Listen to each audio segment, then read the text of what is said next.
Namastê! Eu sou Renata Ritsu, falando para o canal Renata Ritsu, a luz da astrologia. E hoje a gente vai falar um pouquinho sobre essa tensão que está acontecendo no céu.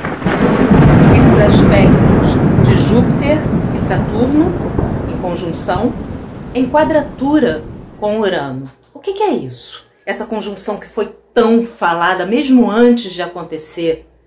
O que está acontecendo? O que isso significa?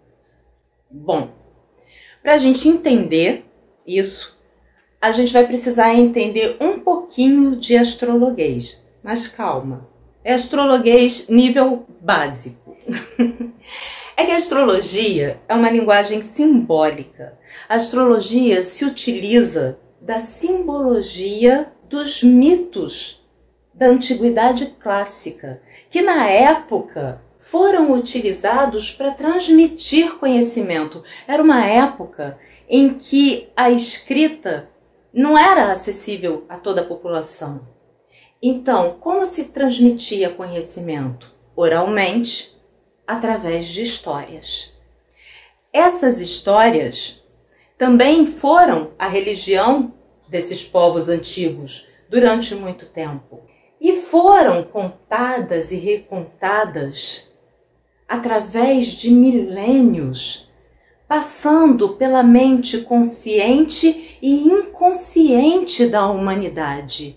Com isso, essas histórias enriqueceram em significados, porque quando eu conto uma história, essa história passa por dentro das minhas memórias afetivas, das minhas experiências. Então, ela vem carregada de conhecimento. Não as histórias que são contadas sobre a mitologia grega, por exemplo, no cinema.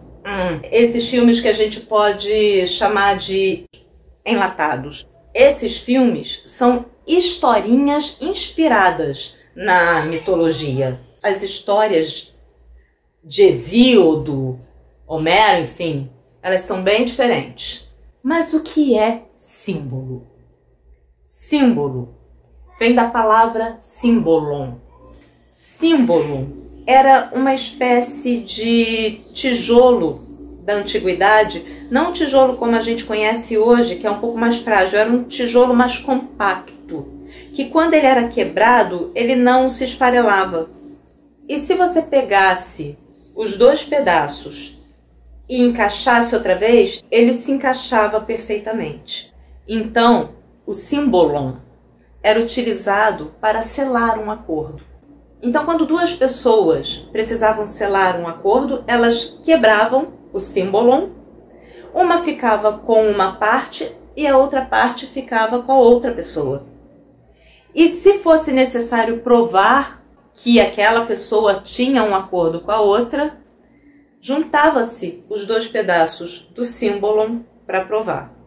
Esse é o significado de símbolo, porque é algo que contém um significado, mas que você só vê metade. A outra metade está oculta. Você só vê uma parte, apenas uma parte é visível. A outra parte está em outro lugar, está oculta, está invisível. Isso é um símbolo.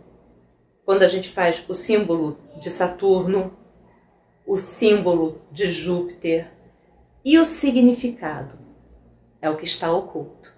E é o que nós vamos ver agora.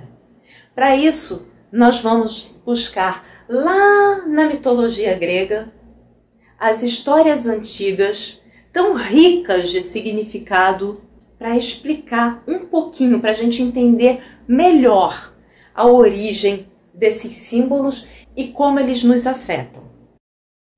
Tudo começou com os deuses primordiais, na antiguidade clássica. Urano, o deus de toda a criatividade em potencial, reinava, era o deus do céu e tinha como consorte, companheira, Gaia, a deusa da terra. Urano, o céu, cobria Gaia em uma cópula eterna. Gaia teve muitos filhos com Urano. Os filhos de Gaia podem ser divididos em 3 grupos.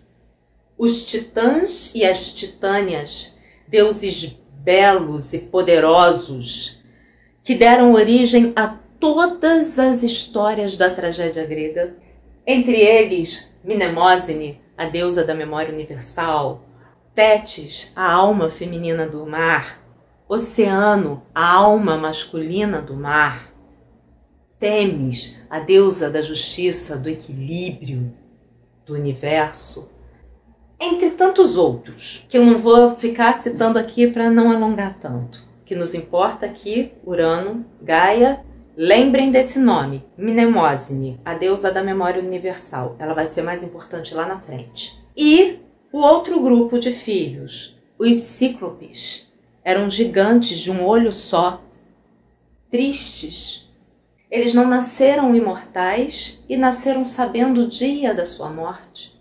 E os Hecatônquiros, gigantes, esses imortais, de 100 braços e 100 cabeças. Não é 100 sem nenhum, não. É 99 e 100, número mesmo. 100. 100 braços e 100 cabeças. Figuras monstruosas. E toda vez que Gaia paria um cíclope ou um hecatônquiro, ela sofria muito. Ela tinha convulsões, ela tinha eclâmpsia.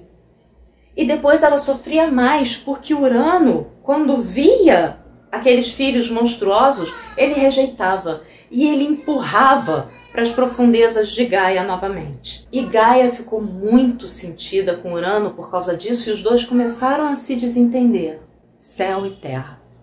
Saturno, de todos os filhos, o melhor amigo de Gaia, começou a sofrer muito com o sofrimento da mãe. Então, um dia, ele pegou a foice, presente de sua própria mãe, se escondeu no quarto dos pais, esperou que Urano viesse para mais uma cópula e castrou o membro de Urano.